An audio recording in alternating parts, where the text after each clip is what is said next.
नमस्कार मित्रांनो, स्वागत आहे तुमचं स्टार युवा यूट्यूब चॅनलवर. आजची कथा सुरू करूया. हॅलो मित्रांनो, माझे नाव राज शहा आहे आणि मी गुजरात अहमदाबादचा राहणारा आहे. आणि मी आज जी गोष्ट तुमच्यासाठी घेऊन आलो आहे ती एकदम खरी गोष्ट आहे आणि ती माझी स्वतःची आहे. मित्रांनो, माझ्या फॅमिलीमध्ये आई, पप्पा आणि माझा एक भाऊ आहे आणि ही गोष्ट माझी आणि माझ्या चांगल्या मित्राच्या मावशीची आहे आणि त्या मावशीचे नाव आहे दिव्या. मित्रांनो, दिव्याचे वय 28 वर्षे होते आणि तिला एक 4 वर्षाचा मुलगा पण होता.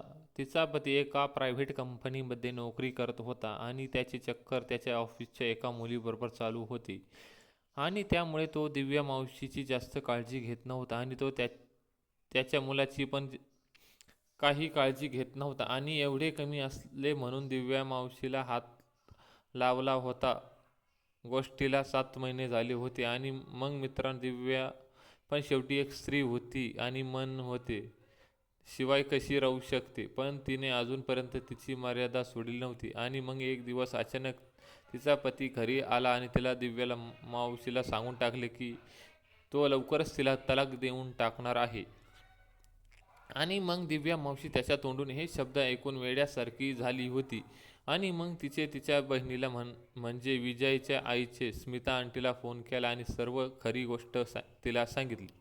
मग स्मिता आंटी आणि अंकल लगेच दिव्याच्या घरी आले. बडोदाला राहत होते.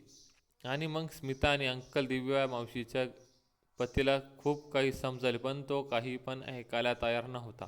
आणि मग शेवटी दिव्या मावशी आणि स्मिता आंटी आणि तिचा नवरा त्याच्या मुलाला घेऊन स्मिता आंटीच्या घरी आले. दिव्या मावशीचे स्मिता आंटीला सोडून या जगात कोणी नव्हते.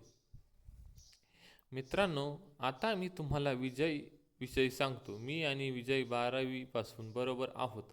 आम्ही खूप चांगले मित्र आहोत.